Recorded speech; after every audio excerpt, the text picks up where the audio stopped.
ജോജീസ് വ്യൂവിലേക്ക് സ്വാഗതം. ഇന്ന് ഞാൻ നിങ്ങളോട് ഒരു ചോദ്യം ചോദിക്കുകയാണ്. ആ എന്ന അക്ഷരത്തിന്റെ അർത്ഥം അറിയുമോ? എനിക്ക് അറിയില്ലായിരുന്നു. പഠിക്കാൻ മിടുക്കനായെന്നുള്ള ഭാവം ഉണ്ടായിരുന്നെങ്കിലും ഒരുപാട് പുസ്തകങ്ങളൊക്കെ വായിച്ചിട്ടുണ്ടെങ്കിലും ആ എന്ന അക്ഷരത്തിന്റെ അർത്ഥം എന്നെ പഠിപ്പിക്കാൻ സാധാരണ വിദ്യാഭ്യാസം നേടിയ ആ സ്ത്രീ വേണ്ടി വന്നു. യഥാർത്ഥത്തിൽ നടന്ന കഥ വിശദമാക്കിയാൽ ഇപ്പോഴത്തെ കാലത്ത് അതൊരു പ്രശ്നമായി മാറുമെന്നുള്ളതുകൊണ്ട് കാര്യം പറയുന്നതിനായി ഒരു വളഞ്ഞ വഴി ഉപയോഗിക്കുകയാണ്. നമുക്കെല്ലാവർക്കും അത്യാവശ്യം വേണ്ട ഒരു കാര്യമാണ് കക്കൂസ്. എല്ലാവർക്കും ഉറപ്പായെന്ന് തോന്നുന്നു. ഇതാണ് നമ്മുടെ കുഴപ്പം. സത്യം പറഞ്ഞ അപ്പോ വെറുപ്പ, കള്ളം പറഞ്ഞാലോ ഭയങ്കര സന്തോഷം. അതുകൊണ്ട് ഇക്കാലത്ത് ആരും സത്യം പറയാറില്ല. അതുകൊണ്ട് ഞാനും പറയുന്നില്ല. കക്കൂസ് എന്ന് പറഞ്ഞാൽ പഴയ കാലത്ത് വെളിമ്പ്രദേശത്താണ് എല്ലാവരും കാര്യം സാധിക്കുന്നത്. അവിടെ നിന്നിങ്ങോട്ട് കുഴിക്കക്കൂസായി. ഇപ്പോഴത്തെ തലമുറ കണ്ടു കാണാൻ സാധ്യതയില്ല.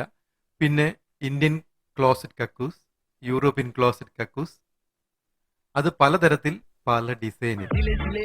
എന്നാൽ എല്ലാറ്റിന്റെയും ഉപയോഗം ഒന്നു തന്നെ. ആദ്യം സൂചിപ്പിച്ച കുഴിക്കക്കൂസ് ഒഴികെ ബാക്കി രണ്ടിന്റെയും മാലിന്യം സേഫായി ഒരു ടാങ്കിൽ സംഭരിക്കുകയാണ്. അതുകൊണ്ട് ആർക്കും ഒരു പ്രയോജനമില്ല. ഈ 3 കക്കൂസും ഇന്ന് എല്ലാ വീട്ടിലും ഇല്ല. എന്നാൽ എൻ്റെ വീട്ടിലുണ്ട്. ഒന്നകത്ത്, അവൻ യൂറോപ്പിനായതുകൊണ്ടാണ് അകത്ത് പ്രവേശിച്ചത്.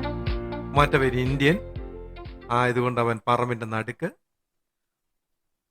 കുഴി നാടനായതുകൊണ്ട് അവൻ പറമ്പിന്റെ മൂലയിൽ. അവിടെ സാധിച്ചാലുള്ള ഗുണമെന്നാല് ചുറ്റും നിൽക്കുന്ന മരങ്ങൾക്ക് വളം സൗജന്യമാണ്. എന്നാൽ മറ്റു രണ്ടിടത്തും സാധിച്ചാൽ ഒരു ഗുണവുമില്ല. ആ കുഴിക്കക്കൂസിന്റെ അടുത്ത് ഞാൻ വെച്ചതല്ല, താനെ ഒരു ഓമല്, നമ്മുടെ കപ്പളങ്ങ മരവേ, അതിലാണെങ്കിൽ നിറയെ കായ്കളും. ഒരെണ്ണം പറിച്ച് ഞാൻ തോരൻ വെക്കാൻ വേണ്ടി ഭാര്യയുടെ കൈ കൊടുത്തപ്പോ അവളുടെ ഒരു ചോദ്യം, എവിടുന്ന മനുഷ്യ ഇത്? ഞാൻ പറഞ്ഞ് ആ കുഴിക്കക്കൂസിന്റെ അടുത്തുനിന്ന്. അപ്പോ അവക്ക് കോപം, എന്താ നിങ്ങൾക്ക് ആയിക്കൊരു പുച്ഛം? ആ കുഴിക്കക്കൂസിനോട് എന്നാ വെറുപ്പെന്ന്? അതിനടുത്തുള്ള ഓമയ്ക്കാ തിന്നാം, കുഴിക്കക്കൂസ് എന്ന് പറയുമ്പോ പുച്ഛം. സ്വരം മാറിയാൽ അക്ഷരങ്ങൾക്കുണ്ടാകുന്ന വ്യത്യാസം, വികാരം മാറിയാൽ വാക്കുകൾക്കുണ്ടാകുന്ന വ്യത്യാസം ഇപ്പോഴാണ് മനസ്സിലായത്.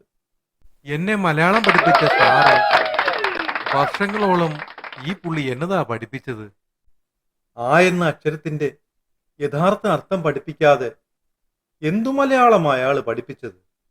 അയാളെ കണ്ടാൽ അയാളുടെ മൂക്ക് വലിച്ച് നീട്ടാമായിരുന്നു. നിങ്ങൾക്ക് അറിയാമായിരുന്നെങ്കിൽ നല്ലത്.